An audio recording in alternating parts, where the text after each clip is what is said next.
Had up there, we didn't think we would get out before 11. And oh my.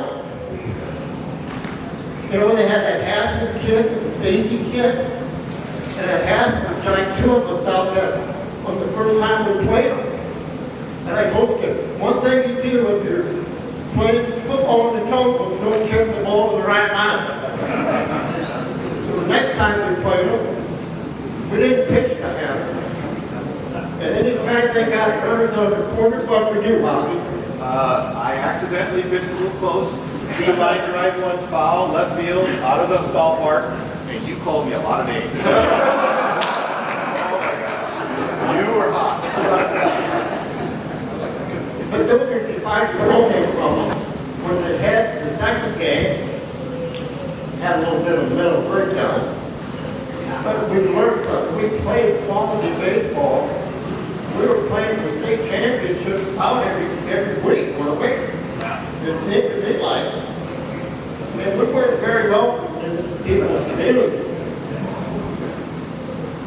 And when we went down, when we finally got to Illinois in the Sun State final, and that's when we beat them the second time. They beat us the first time. Hasman didn't get a hit. They didn't squeeze that one run. And that was execution on your part.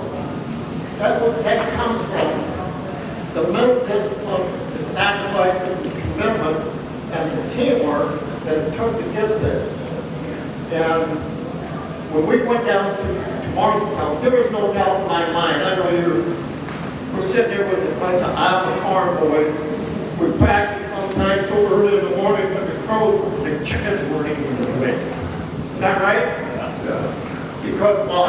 You wanted to work. You need to make a little money. And we went to work in the morning. We did our practices in the morning. We went out your day job. And then we played baseball. Nobody played. We might go another inning or two and I'd look over and go. So, I mean, there was a lot of reasons, and a lot of people that went into that state championship game in '85. And I'm just really glad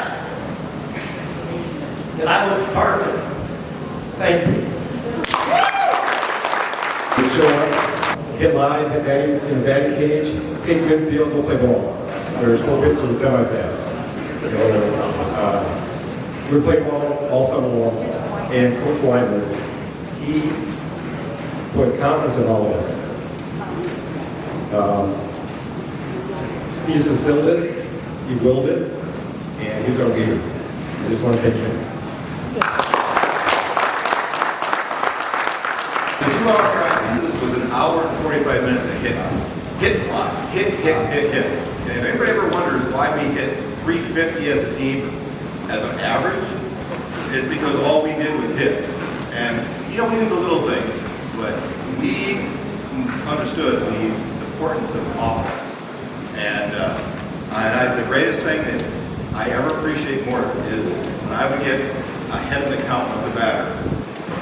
If it was 3-0 and you know the next pitch, and he would come over and he says, hit the blankety blank ball as hard as you can. Don't you ever take a pitch. And that I will never forget, and I will always appreciate. You know, I'm an out-of-mind guy. We're going to try to score as many runs as we can. And our goal was to score at least 10 runs a game because our pitching staff is going to give up that.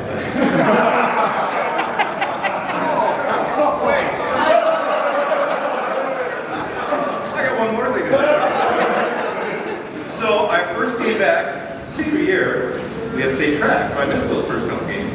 And the first game back was against Fredericksburg. We won 11-0. I pitched a no-hitter. Do you know what he puts in the New Hampton paper? Well, even though he pitched a no-hitter, he's got a long ways to go. And you can still see that today in that paper. We're going to come back with another. They're right, you know. I think we led the state 2 or 3 years in a row on hitting. But we also led it in strikeouts and base on balls. Few wild things. Few was base on balls. I mean, they got an ass shoot if we took a walk. Is that right? Mike Kennedy.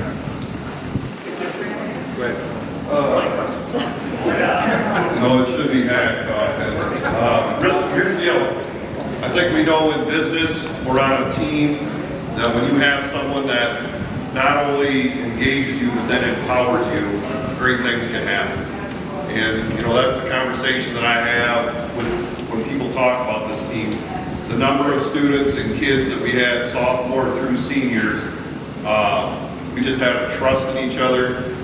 Coach had a trust in us, and if we weren't holding up our end of the bargain, we heard about it. And so when your head coach is telling your best players and holding the candle to their butts when you're not the best, you better be doing your best, because coach identified that as well. He knew where the talent was and where the rest of us were working to try that, to get to that talent. So very, very fortunate. You know, not a lot of state champs around, right? And so this is a special group and really count on them as family. So I wish Kate Mom would say a word or two. Yes, sir. All right, here we go. Well, as a freshman, I can't say the coach's name before Ron, but I played as a freshman, and I played quite a bit. I started third base, and I thought, well, this is good. This is good stuff for me. And then most of the things that go would be the coach. And I'm a sophomore year, I was in oh great. I didn't care. You know, I just figured I knew I could play baseball, but I didn't. So all of a sudden the coach would leave, and I said, oh, we'll see what happens with this next goal. And Ron called me, I said, well, I'm going to try it. So I tried it, and it turned out well. First, it didn't turn out so good. I started third base, remember, my junior year. Ticky was at short, catching, and then we switched after. I think we went 0-4. I think Ron put us, me to catching, Ticky to short, and Billy Adams third. Mike Kennedy. But Ron would light me up under the fire. That's how you do it. I'll never forget a game we were warming up. We were doing infield. Ron said, I was a catcher. Talking to Ron says, you know what? So thinks you're not worth enough. He knew how to lit the fire. I was so pissed off. I remember his fingers that night. So awful. But that's how Ron did. He knew how to, work up. One good memory I really remember was in camp in our senior year, and that was the day I did pick one under the cup, guys. So that was embarrassing too, of me coming out. Was it from hack or hockey? Probably that. And then there was a ground ball to shortstop, and Bobby fielded it. Why should I run behind first base? Bobby, don't make errors. Ron Lawler was pissed off at me. Get your ass down in first base line. Remember that? I come up the next day, I was pissed at Ron, I was pissed at myself, because I knew I should have done that. And next time up, not great, not that hurt. My dad was still alive back then, yelling and saying, Ron, get after him more often. I'll never forget that. It is a great memory, guys. This is classic. Not many people will be up there saying this stuff. So, thank you.